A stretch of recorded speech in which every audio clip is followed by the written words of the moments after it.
Hey everybody, welcome to Eastside Online special coverage. We're here today with former sports editor, class of 2012, Jake Fischer.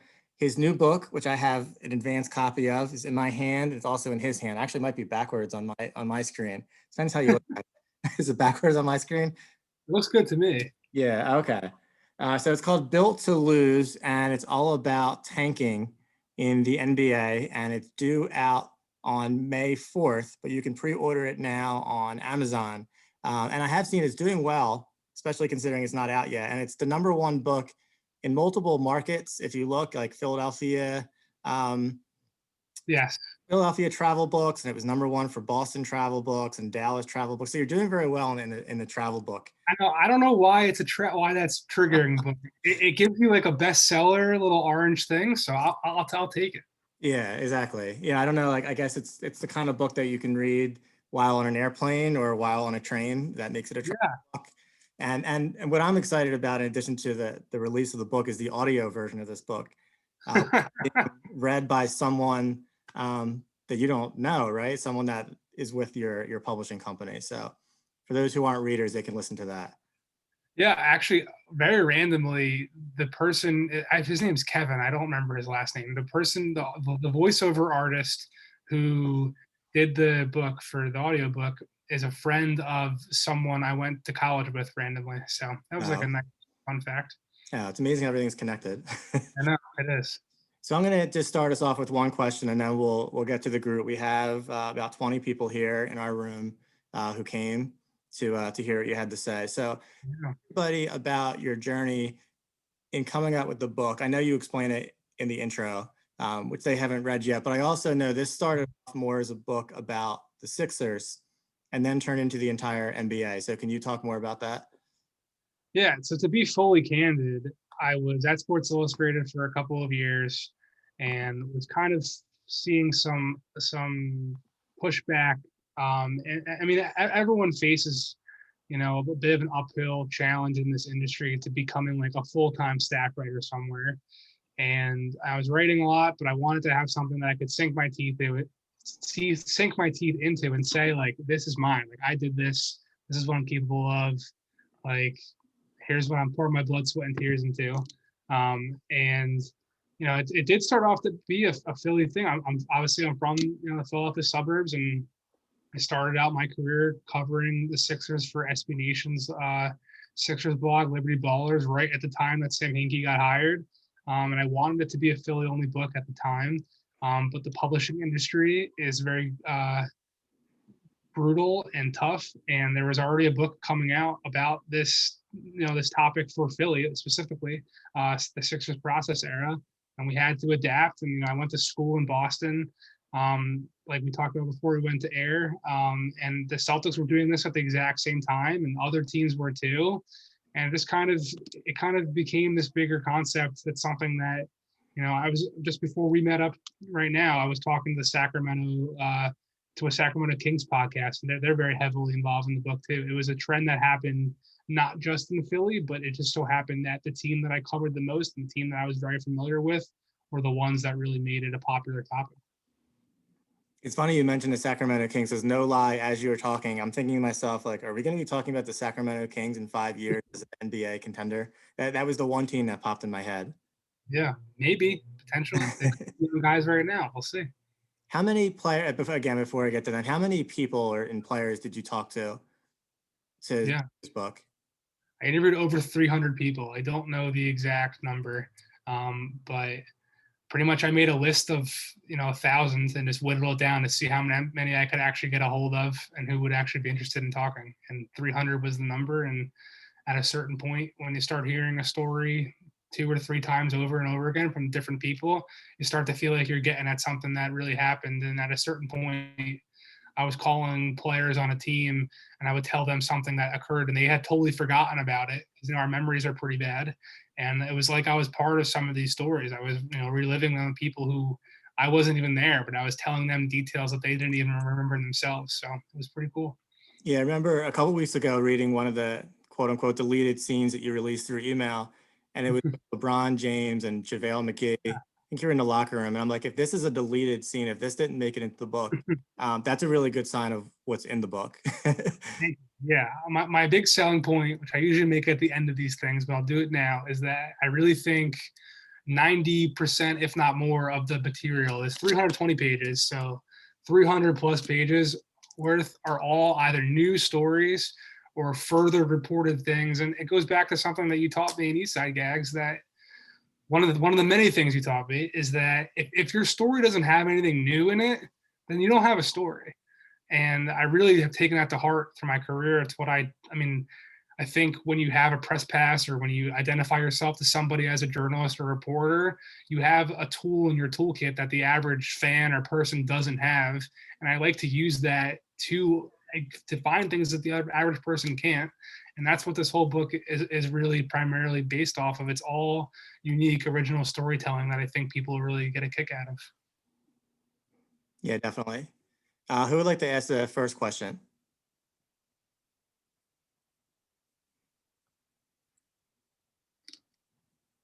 You can just unmute yourself because I can't see everybody. Let's go to Jeffrey. So did you always know that you wanted to do something within basketball, or what sort of pushed you in that direction coming out of high school and going into college? Yeah, I played basketball all throughout my life growing up. I played for East. I have one varsity letter to my name because I kind of quit halfway through to really focus on this. But I can still play a little bit. I played in the park the other day. So it's something that, and I think it's important in this job to, when you talk to players and coaches and executives, to come with humility and recognize that you're not as good as them and don't know the game as well as them. But like, I can talk about the game like a basketball person, and that has really helped me in forming these relationships with people around the league. So that was always going to be the sport that I wanted that I was going to have the most success in, I think. I mean, when I read this manuscript back for the first time and thought, a lot of these 300 people I talked to, I had no relationship with prior. A lot of these organizations were people I never really talked to or covered. I started thinking, I am a reporter. Like, I could do this about any subject, but I definitely wouldn't have had as much of an inroad as I did knowing the game and having followed it so closely. And it's something that I wanted to do dating back to even before Eastside. When I was writing for the Raptors Roar at Rosa. So, yeah. I mean, I have sort of a follow-up, and I don't know if you have insight into this, but like, do you notice like tanking across other sports as well? Is that something you came across in your research? It's not covered in here. It was something I thought I would actually talk about, and I mean, you end up talking to so many people, and there's so many things you want to say from what you hear. That's why the deleted scenes thing even happened. Like, there were so many things I thought. The last one I did was last week. It was on the anniversary of Kobe Bryant's last game. It was the 5-year anniversary on April 13th, 2016.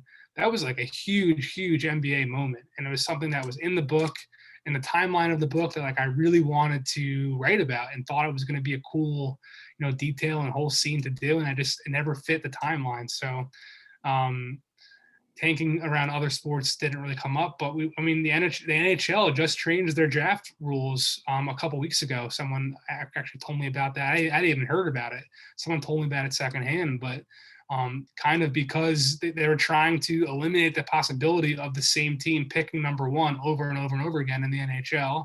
The Astros did it in baseball, when I was at Sports Illustrated. And I know I mentioned that, I had a great time there, and they helped me out a lot, and it was a huge learning experience, and I interacted with a lot of great writers and editors there, and one of them, this guy Bill Ryder, wrote a cover story in I forget the years, but a couple of years before the Astros won the World Series. He predicted they were going to win that exact World Series because they tanked year after year. The Nationals did the same thing with Steven Strasburg, and Bryce Harper didn't win that title, but like, he was one of those guys that they, accumulated. It's across the sports world that the best way to get these guys are to be high at the draft. I mean, imagine if it happened in banking, right? If every single top banking, finance student coming out of school every year was so highly touted and known publicly, JP Morgan and all these other, big accounting firms and whatever, all the banking, I'm not a finance guy, but they would all line up to draft these guys too. They would do whatever they can to get these talents. So yeah, it's definitely prevalent around all types of sports. I remember that Sports Illustrated cover story because the Astros at the time had like a 385 win percentage. Yeah. Clearly last in the league, and I think the cover had George Springer and a couple other guys that nobody really heard of. Yeah. That good at the time, and everybody kind of looked at that cover story like, okay, this is a joke, and like you No said, one's happened now. Well, then obviously the cheating scandal, all that Yeah. type of context as well. But yeah, they built a team that got there on talent. Cheating and whatever aside, like you have to have the talent to win, and they did. we have a question from Aiden. Okay, so I have sort of a 2-in-1 question. You might have the same answer to both, or they might be totally different, which would be interesting either way. But I'm wondering what your favorite interview you did was, in terms of just the one you enjoyed the most, someone you thought it was cool to talk to, something like that.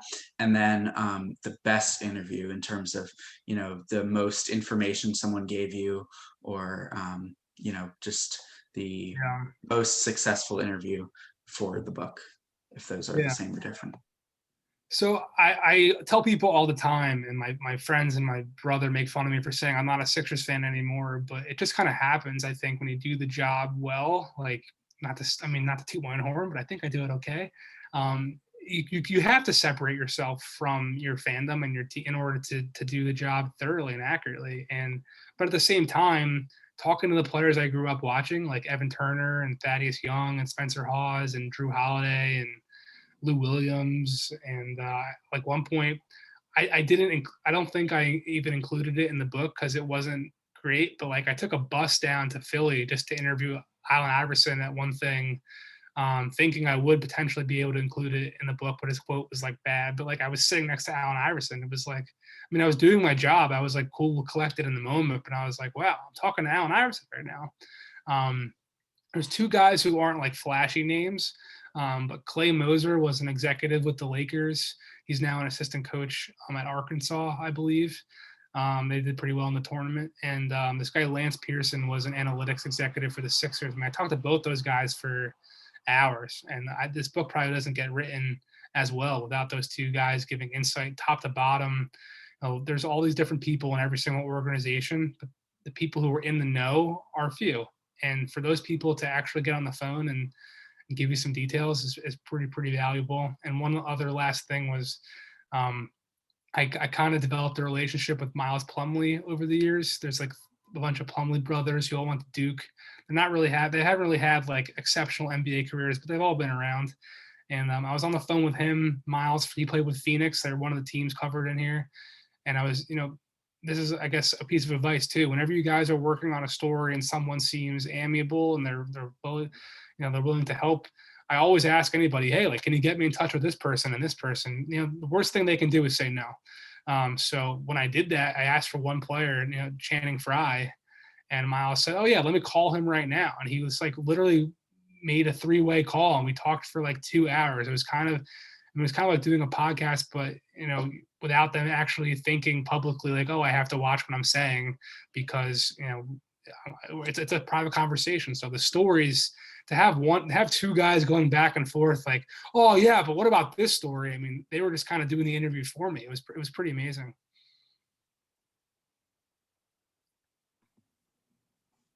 Casey, go ahead. Oh, okay. I was just gonna ask, like, because sometimes even on a small scale, writing for Eastside, it's hard to know exactly like how to target your audience. It's on like a general scale, like knowing what you should keep in and what people would find interesting. So like in terms of like what you do, where you talk to lots of interesting people, how do you determine what you should keep and what is worthy, like what's worthy of staying and what's like a deleted scene? Yeah, it's the hardest thing, I think, honestly. So I forget, Gags might be able to tell me, I forget who the quote is attributed to, but kill your darlings is a big expression in the industry. And like, I'll be honest, the first draft of this book, I think, was 120,000 words, and I had to cut 20 of them. And I think, honestly, the biggest growth that I've had in my career the last couple of years is being able to kill those darlings and not care as much. But what I think that makes your writing more clean, more concise. It has more flow to it, because a lot of times with reporting, I see it across the industry, it's a lot of people trying to show what you got. Like, oh, I talked to this guy. Like I could have easily put in Allen Iverson's quote to show that I talked to Allen Iverson, but no one cares I talked to Allen Iverson. They already bought the book. They want it to be good. They want it to flow. They want it to have information that's worthwhile. So I think if you're honest with yourself and honest with the story and honest with what's most important, kind of like the inverted pyramid thing, but not in terms of structure, but in terms of like what is actually going to move the needle here. Like what do I need to include that will have to be part of this thing in order to like fully tell this story? Everything else that you got, that's great. That is ancillary. Sometimes it just, if you're honest with yourself, it kind of becomes clear what just needs to be cut. Yeah. It was actually William Faulkner who said that line. Okay, there you go. Yeah. And I mean, to make it a less whatever you want to call it phrase, like also like every first draft is going to be bad. If you come to terms with that and just realize like I put this down on paper, it's not going to be the final thing. Just because I put this scene in there, it doesn't mean it's going to be in there long term. If you come with that approach to begin with, like from the very first second you sit down at your laptop, if you know right away what I'm writing right now might not be in it, I think that also helps you just get it down on paper first too, and that sets you up to go through the editing process to cut things out later on. So how long did it take you to write this book, and what else were you doing during that process? So tricky question, because I was kind of writing it starting in like January 2020. Like I was transcribing all the, like pretty much, well, I guess to backtrack, I got laid off on October 3rd, 2019 from SI. It was this big story in the industry where like half the company got gutted. And I was very lucky that I had this project already in the works. So it kind of was an easy opportunity just to pivot full time into doing this. And I was still going to games and freelancing here and there, and going into locker rooms. Like most of the stories in this book are from talking to players in the pre and post game locker rooms at the Madison Square Garden and at Barclays Center. I live in New York. I covered both. I covered both those teams during their games. So I was writing this big, long, waxing history before I even actually got to what's actually in the book from like January to February. And at a certain point, to kind of that last question, I realized this is not like, if I keep doing all this context, I'm going to write an 800-page book. So I actually like scrapped all of that, like right around the time the pandemic happened. And I pretty much wrote this in its entirety from like mid-March to late May, which, you know, in book writing world, everyone likes to use 1,000 words a day as like the benchmark. And for whatever reason, I'm very lucky to be able to like, I can write 3,000 pretty easily. But I also, that's a luxury, being that, you know, I'm good at time management, and writing is always kind of like, once I find that outline, it kind of is easy to connect. But it really only took me a couple of months to do, like 4 months, but I was reporting it for 2.5 years. And I think when you make 300 plus calls and you have all the stories, sometimes it does kind of just unfold itself naturally, and you're just the one putting it all together. Oops, I was muted. We have a question from Sammy. Go ahead. Like you said, you started writing this during the pandemic. So do you think that was more difficult to get in contact with people, or like easier because you couldn't really go to the locker rooms as much too? Yeah, I had most of my reporting done before the pandemic happened, which was lucky. I did think, honestly, I've been saying to people a lot how I think it'd be interesting to like look back on the couple days before like lockdown happened, because no one knew it was happening, right? I was kind of like being arrogant about it and like, oh, there's no games going on, like I'm gonna get people on the phone easily. That was not the case. Like people were really difficult to get a hold of. Some people I did get to talk to, but going through like the proper channels, like going through a team PR person to get the head coach, just like wasn't happening like I thought it would. So that honestly gave me kind of the kick in the butt I needed to just, because also at a certain point, like you have to stop reporting. You have to just write it. Like if you keep making one call to a certain extent, like you're never actually going to get it done, and you're going to have too many things to sift through, and that makes for jobs like we talked about earlier, cutting down, that makes that even harder too.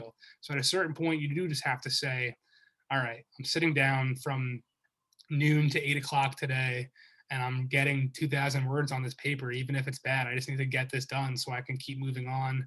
Because at a certain point, I mean, I was very lucky that I had signed the deal. Like I had to hand it in May 30th. It was a deadline, and if you don't hand it in, you're not getting paid. So that's just kind of the real world aspect of it at a certain point.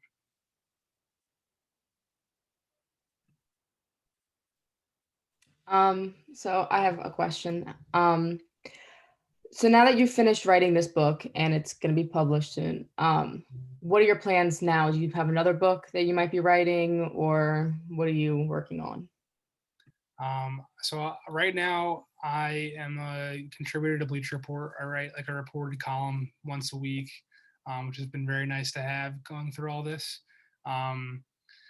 I have a proposal out for a couple other things. I've been working on some other projects. So definitely am trying to pivot hard and be this independent author for as long as I can. And it's been almost 2 years now since I did get let go from SI. So I feel like at this point, like we're in it and hopefully the momentum can continue. But it's hard. Like it's very, very, very subjective industry to get publishing.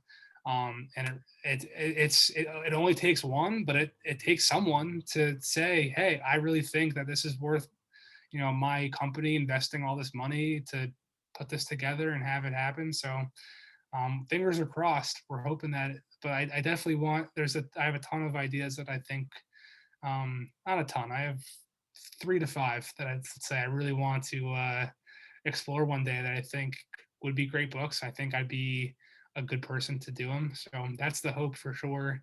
And I mean, hopefully in the next couple of weeks, I'll be putting the foot to the gas pedal and getting started on the next one. Thank you. Question from Remy. Yeah, so in this whole process, being that you began in the pandemic and it was a difficult time, what would you say was the biggest and most important lesson that you learned in writing this book?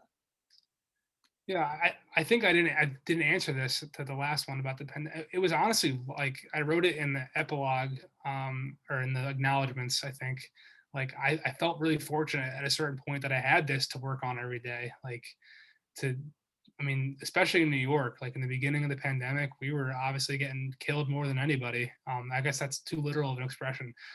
We were hit pretty hard. Infection rate was up really high. So to be able to have to be in my home every day and have something like this I had to work on was definitely like a blessing, honestly. Sorry, what was the second part of your question? It was just what was the lesson or most important thing that you learned from writing this? Yeah, I think the biggest lesson that I've learned from writing this is, I mean, writing it, like it is tough to sit down every day and write for 8 hours. Like as much as I did say it was kind of easy for me, like honestly, I have a brace right here. Like my left wrist is like hurt. Like I've literally got injured, right?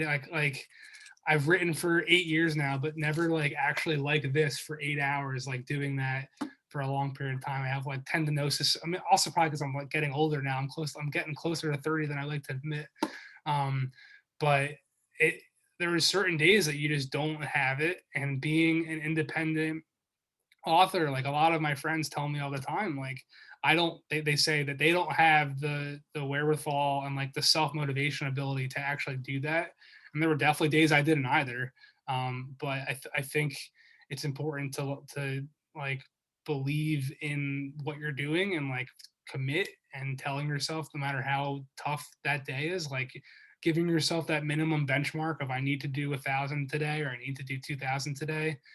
The great thing about that is it might only take you 3 hours. So maybe it does take you 9 hours on Tuesday, but you can tell yourself through that, like, all right, well, maybe tomorrow I'll only take half this time.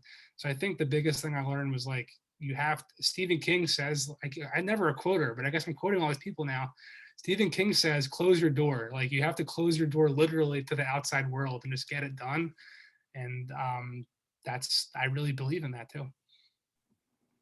You mentioned so I'm about halfway through the book, and you mentioned the acknowledgement. So I actually just read that just now. I was skimming through it for the first time, and I see I'm in the acknowledgement, which is cool. Not as cool as being on the the opening. dedicating the book to me and someone else. So that was awesome. But I also see, I couldn't help when I was looking at the acknowledgements just now. I saw Eric Kessler's name, former Eastside editor. So it's cool that you have, you still have that connection to Eastside and to people that you worked with closely then. And it looked like Eric was a fact checker for the book.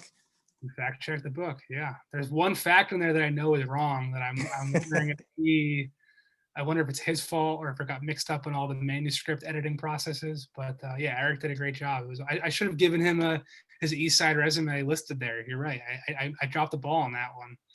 Well, for the next book, you can do that. The next book, yeah. We have a question from Jess.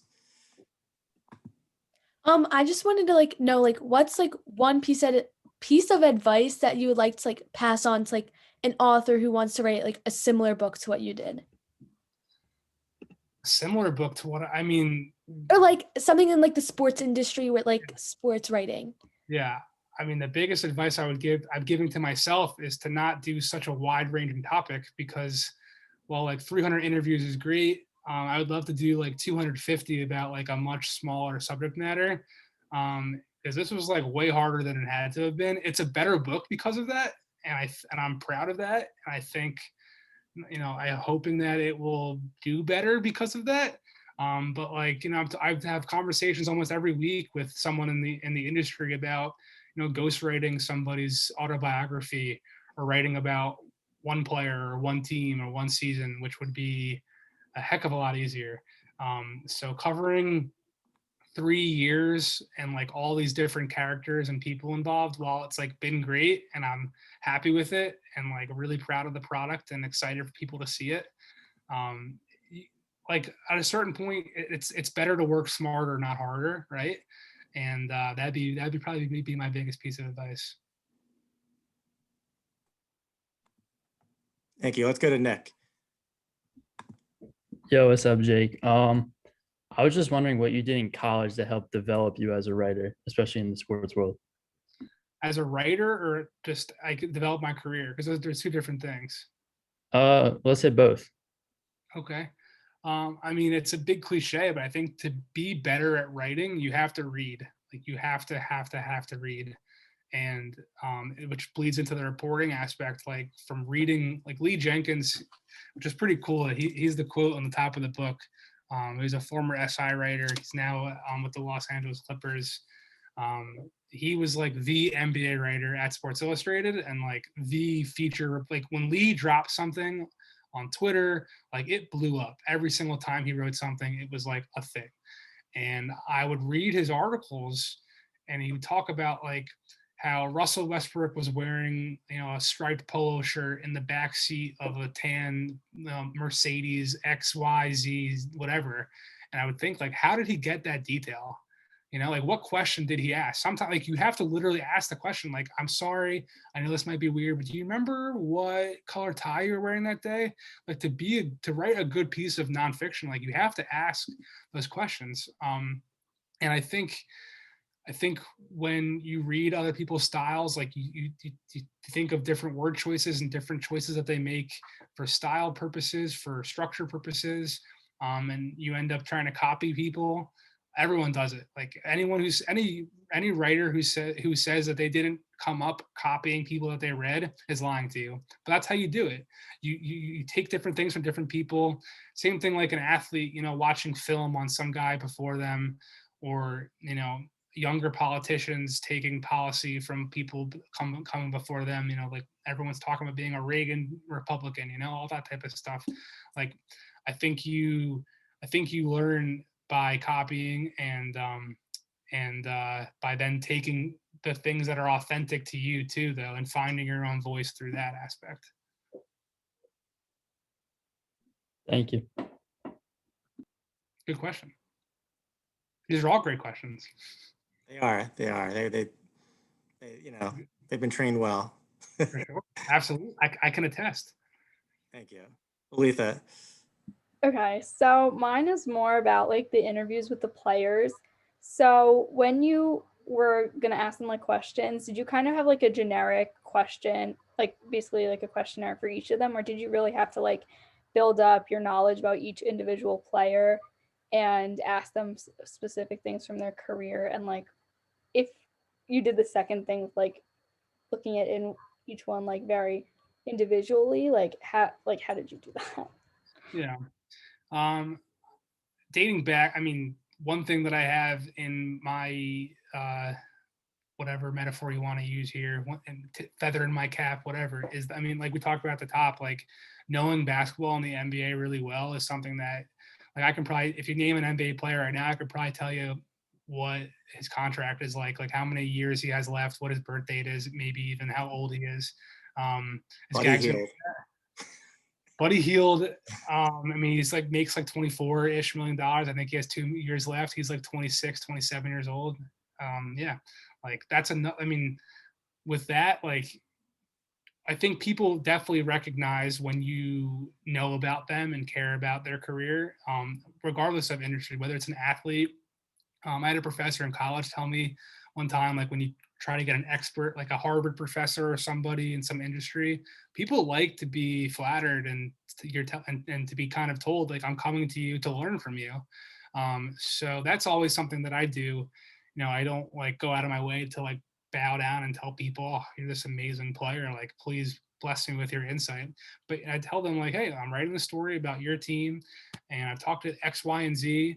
Another thing is definitely like, you want to build, especially for something like this, like you want to build on your interviews. So if you want to write about a team with LeBron James or about LeBron, like you want to start talking to the worst player, not to be dismissive of somebody, but you know, the lowest tiered player, and then work your way up, because you know, the guy above that guy, oh, you talk to that guy, okay, I'll talk to you too. But before you even do that, yes, like Philly, I knew like the back of my hand. Boston, from being in school there, I knew like the back of my hand. But to find dates and like chronology and like really feel like you know what happened, I mean, I spent hours and hours and probably a month reading. You know, I've never been like a Nexus Lexus type person, but I will definitely exhaust all the pages on a Google search to really read everything before I know. Before I go into approaching someone and interviewing them and acting like I want to tell their story. I feel like you have to know a little bit about their story before you can tell someone, I want to tell your story for you. Thank you. We're going to go to one final question. We're going to go to JC. Oh, okay. I had a second question. But so for, obviously you had certain deadlines to me and like it's different in that sense, but if you didn't have those and you're doing like a long-term project in terms of writing, like since it could be a little difficult to maintain focus, like would you recommend like planning it out with certain like planning out what you're going to work on each day, or kind of writing more freely to get your plan there? Yeah, I think any young reporter and any reporter in general, if you're not working on a bigger project than your day to day, then you're not doing it right. I think you're wasting an opportunity. Like when I was at Sports Illustrated for the longest time, I was always, you know, I had a bigger picture idea. Gags might remember there's this player, Kendrick Perkins, who was like not a big name player at all, but for whatever reason, he was really tied together with all these big teams. And his persona was on the court and on TV was this big, rough, tough guy, but everyone would say he was this amazing teammate and the best guy ever. It was a big contrast, right? So for the next year, honestly, it took a lot of years. There's other stories that I still have been reporting. Like I first asked about it 3 years ago that I haven't written about yet. But when you get somebody on the phone or you're talking to them for, you know, project A, when you have 5 minutes left at the end, you tell them, hey, by the way, while I have you here, I really don't want to, you know, take advantage of your time, but if you have a few more minutes, I'm working on this too. Would you mind if I asked a couple more questions about that? So for a while, that was always like that Kendrick Perkins story, or I did a thing at SI on the history of shooting mechanics, because, you know, maybe you guys don't know, but, you know, people used to shoot underhanded and like all these other things, and there wasn't a 3-point line before they had the form that is the typical form now. So I always tell younger people and even friends who are in the industry right now, like looking for a bigger break, if you're not working on something that's bigger and takes more time, that will be more worthwhile and have more of a punch when it does publish, Like every time you get somebody on the phone, if you're not asking a question for that, it's a missed opportunity. And for me, eventually it did become the book. And maybe, I mean, I do write things down. Like I have a notepad on my desktop right here. I'm looking at it that like I have, all right, I've been working on something about 2-for-1. There's a strategy in the NBA at the end of quarters when there's like 35 seconds left at the end of a quarter to rush your shot attempt because there's only 24 seconds on the shot clock, right? So teams will often take a worse shot just so they can get another one because they know they'll get one more than their opponent because they only have 24 seconds, right? So if you shoot at 35, if the other team takes their full 24 clock, you still have 8 seconds left, which in the NBA is a long time. But that strategy, as it's gotten better, I have personally thought that the quality of those shots have gotten worse.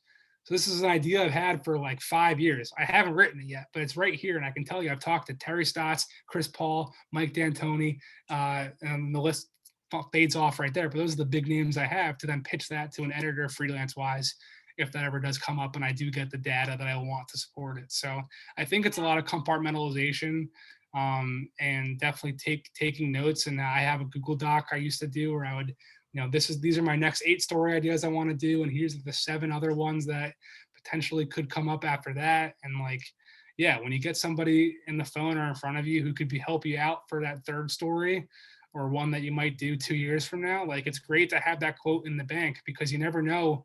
Like it might be lightning striking once when someone calls you or you actually stand in front of that person, you never know if you're going to get them ever again. So I try to squeeze as many drops as I can out when I do. Awesome. I do have two quick questions. First one, if somebody were to steal your phone, how many NBA players would they be able to contact?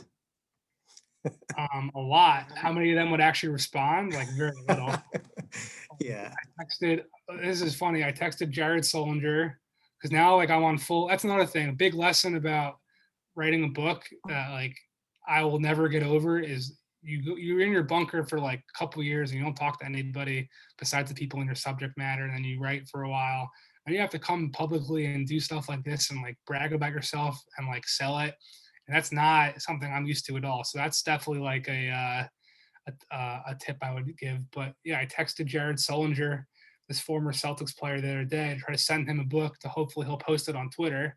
And my first thing to him, see if I could send it to you. I wrote, "Hey man, like here's a picture of my book. Like can I send you a copy?" His response was, "Who is this?" So that's but like there are other players who, I mean, like Joe Harris on the Nets is someone I have seen for like 3 years. We're around the same age. Like he's just a nice guy. So I think it depends on the person. Jeffrey put a question in the chat. Who is your closest friend that is an NBA player? NBA player? I mean, I probably would say Joe Harris. I'm pretty close to TJ McConnell for like whatever you can say. I'm definitely, I have like real friendships with coaches and executives though. Like there are people who I know things about, and honestly, like it comes up every now and then. Like a really good friend of mine, it's happened twice the last couple of months. Like something's happened where our agendas have conflicted. And like he's one of my best friends. I met him through the NBA. He's a coach. But like I said something, I relayed a story about us to a mutual friend of ours who worked for another team, and like he wasn't pumped about it. So it's there's definitely some lines you can't cross at certain times. Yeah, my other question is kind of related to that. How much of the information that you got from people was supposed to be sort of off the record? Because knowing that tanking is, unacceptable by many people, and it's not something that a lot of people don't want to talk about. Like, what general percentage would you say somebody said something to you and then said, but don't attribute that to me? A lot. I mean, there's definitely a lot, and I always say this too. Whenever, like, I think any piece of good reporting that comes out, like it's probably only 50% of what you've heard, because most of what you hear you can't say. That's just kind of, but that's been my experience. There's definitely a bunch of anonymous quotes in here, and there's some stuff that people told me like you cannot write that because that will get back to me. Like there's only 2 people in the world who know that this detail, and now you know it too, but you can't say it. Which is honestly, sometimes I'll say to somebody, well, how about how about like, what if I get it confirmed from somebody else? Like it's not from you. Then they'll still say, no, you can't do it. And that's where, it's a judgment call. Like as much as you can go to class and learn about these things, at the end of the day, there's no situation's ever black and white. Like you have relationships in mind and you have to think about, well, I need to call this guy again and again and again, and I need him to answer again and again and again. So it's definitely a judgment call at a certain point. Definitely. So just as we close this up, can you tell people, we'll obviously include the link to the book online, but are people still able to subscribe to your newsletter? I know you had a special offer for if they're a part of the newsletter, they get a discount on the book. Is that still an option? Still an option. The newsletter is on Substack. I guess it's builttolose.substack.com. If you subscribe, when you subscribe, there's like a welcome email, and in that email, there's a 30% off discount code. You have to buy it at Triumph, my publisher, but the code works. And Triumph's actually also sent, if people who have bought the book through the publisher have gotten it already, a lot of them. I don't really know why, but that's how it's happened. So if you buy it through the publisher with that discount code, you might get it before May 4th. Yeah, I have one more newsletter coming out, I think, next Wednesday, but I've kind of exhausted a lot of the deleted scenes, so I'm not sure what's going to be in it yet, but we'll come up with something good. Well, thank you. So again, thank you for talking to all of us. For sure. Thank you guys for having me. Last year also to talk about your career as a sports writer, and obviously this year it's much different because you have this book coming out. So we're all, especially me, very happy for you. Excited for the actual release of Built to Lose, May 4th. Star Wars Day. But for those like me who think that Star Wars, this is going to be a very unpopular statement. For those who think that Star Wars is very overrated, I can say that the best thing about May 4th this year will be this book and not anything Star Wars. And to bring this all full circle, yeah, the book is dedicated to my 3rd and 4th grade teacher, Mrs. Nicole Crawford, who's now a principal somewhere in the Philly suburbs on the PA side. She definitely taught me how to write in 3rd and 4th grade. I mean, like learning how to write with imagery and emotion and similes and metaphors and stuff, like the most rudimentary stuff. But she'd also told me I was good, which like definitely was a big help to like give that confidence when you're going through a tough industry like this. And I tell people all the time, like Eastside was a college class in a high school class. It just was. Like my journalism 1 course, my freshman year of school was like we didn't even cover half of what we covered in Eastside. And I felt, and my professor, my Jean Lang, who you're on an advisory board with at BC. I mean, maybe I'm tooting my own horn here, but I felt like she thought I was ahead of the curve too, and she kind of told me that every now and then. And it wasn't because of me. It was because of the bona fide, like a real newspaper experience we had at East. So you guys are all super lucky to be learning from Gags just like I was, and maybe you'll dedicate a book to him too one day. Thank you. And when they do dedicate that book to me, I mean, they're only going to be the 2nd or 3rd or 4th. There's one first, so they'll have a lot to live up to. So thank you. We're gonna stop our recording in a second. So thank you again, Jake Fischer, and book is Built to Lose. Oh, I'm holding it upside down now. Built to Lose, and you can order it now and receive it by May 4th. Thank you all.